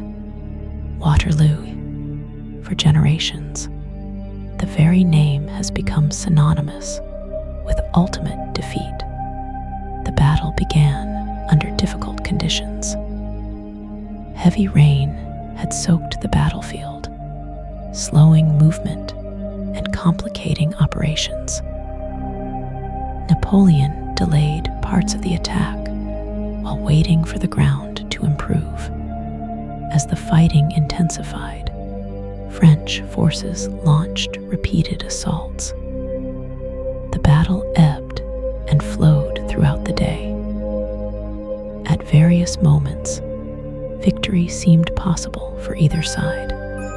French troops fought courageously. Coalition forces resisted stubbornly. Then new enemy forces arrived. Prussian troops entered the battle, strengthening the coalition position at a critical moment. The balance shifted. French attacks failed to achieve decisive breakthroughs. Pressure mounted. Confusion spread. By evening, the battle was lost. The defeat at Waterloo ended Napoleon's hopes forever. There would be no miraculous recovery, no second return, no rebuilding of the empire. The age of Napoleon had come to an end. After Waterloo, he abdicated for a second time. This time, the Allies were determined to prevent any future comeback. Napoleon surrendered to the British. He was transported thousands of kilometers away to the remote island of Saint Helena in the South Atlantic Ocean. Unlike Elba, escape from Saint Helena was virtually impossible. The island's isolation ensured that the former emperor would never again threaten Europe. The final years of his life unfolded far from battlefields, palaces, and cheering crowds. The contrast was striking. The man who had commanded massive armies now spent his days in relative confinement. The ruler who once determined the fate of nations now lived under close supervision. Yet even in exile, Napoleon remained deeply engaged with history. He reflected upon his achievements. He defended his decisions. He discussed campaigns, politics, and leadership. Perhaps most importantly, he helped shape the narrative that future generations would inherit. Napoleon understood the power of legacy. If he could no longer influence the future through action, he could influence it through memory. On May 5, 1821, Napoleon Bonaparte died at the age of 51. News of his death spread across the world. Reactions varied. Some mourned him as a hero. Others remembered him as a conqueror responsible for immense suffering. Many viewed him as both. Even today, historians continue debating his legacy. He helped modernize legal systems and administrative institutions. His reforms influenced nations far beyond France. He promoted advancement based on talent in ways that transformed opportunities for countless individuals. At the same time, his wars caused enormous destruction across Europe. Entire generations experienced conflict because of struggles in which he played a central role. The human cost of the Napoleonic era was immense. This complexity explains why Napoleon remains such a fascinating figure. He was neither a simple hero nor a simple villain. He was a man of extraordinary ability and extraordinary ambition, a military commander whose campaigns are still studied in academies around the world, a political leader whose reforms continue to shape modern institutions, an emperor who rose from relative obscurity to dominate a continent, and a human being whose greatest strengths sometimes became his greatest weaknesses. More than 2 centuries after his death, Napoleon Bonaparte remains one of history's most influential and controversial figures. His victories reshaped Europe. His laws influenced generations. His ambitions altered the course of history, and his story continues to captivate people because it reflects something timeless about the human condition. The pursuit of greatness, the temptations of power, the consequences of ambition, and the enduring question of how history should remember those who change the world. The candles that illuminated Notre Dame Cathedral on the day of his coronation have long since faded. The armies that marched beneath his banners are gone. The empire he built no longer exists, but the legend endures. And as long as people study history, the name Napoleon Bonaparte will remain impossible to forget. Thank you for watching Biographic Digest. If you enjoyed this journey through history, consider subscribing for more in-depth biographies and historical documentaries exploring the lives of the individuals who shaped our world.